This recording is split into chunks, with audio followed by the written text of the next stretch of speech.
My name is Andrew Sandberg, and I'm running for president. I'd like to talk to you about our upcoming election for District Lodge 19.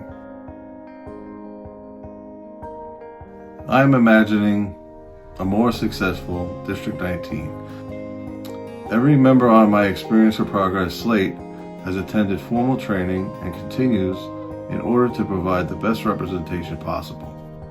First, experience and training are required, as well as knowledge for the law. Unionism is a living idea that thrives on activism.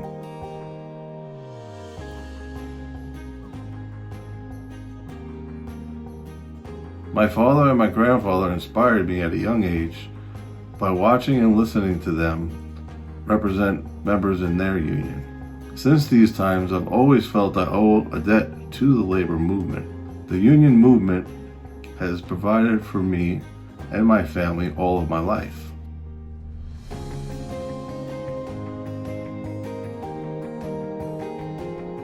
My first union job was at a UAW shop where I represented my shop as shop steward, earning respect from the company and the members. I worked there for 12 years before starting with the Long Island Railroad in 2005. Less than 2 years later, I ran for a local chairman position against two other members and won. I was unanimously elected for a second term in 2007. As local chairman, I handled all disputes, trials, hearings, some of which involved the governor of New York and the Federal Department of Labor. In the middle of my second term as local chairman, I was asked by the president of the district to run for a general chairman position. After winning, I moved my family to East Tennessee near Knoxville. I attend every class available to me at the W3 Center and at the AFL-CIO. While working full-time, I graduated in 2017 from SUNY Empire College with a bachelor's degree in labor studies. In 2019, I testified before the Congress on the effects of PSR, and this is a struggle that continues for our industry, as we have seen recently in Pennsylvania.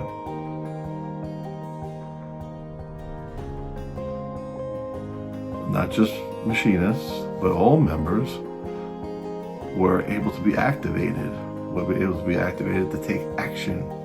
You know, the actions that they could take are numerous and can be discussed. You know, there are a bunch of actions that could be considered illegal, but there's a lot of actions that could be taken that wouldn't be considered illegal. And we have a long history as machinists of taking action against the carrier. And the carriers have used the Railway Labor Act as a tool against us so that we can't effectively bargain. And that is something that we need to address. And with a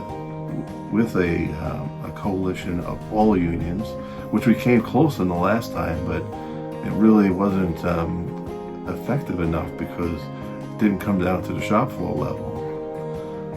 So if it did come down to the shop floor level, the carriers would get the feeling that there could be action against them. You know, without that, they really, I think they laugh at us sometimes in believing that we can't do anything to them. That's absolutely not true. You know, we can use tactics against them, and we could win. And like I said, I've practiced this at a commuter rail in Chicago, and it's still going on. They're still having meetings with the shop floor members of all the different unions. It really sounds like pie in the sky. It sounds unbelievable, I know, but transportation unions and all of the maintenance away unions and all of the shopcraft unions all meeting together in order to make a better union contract for themselves. And in turn, when they did recently come up with a contract last year, all ratified within a month or two of getting an agreement. So there are definitely ways of improving, of doing better. We just need to have a chance. We have the experience. This slate has the experience that's needed to move forward, to move the ball.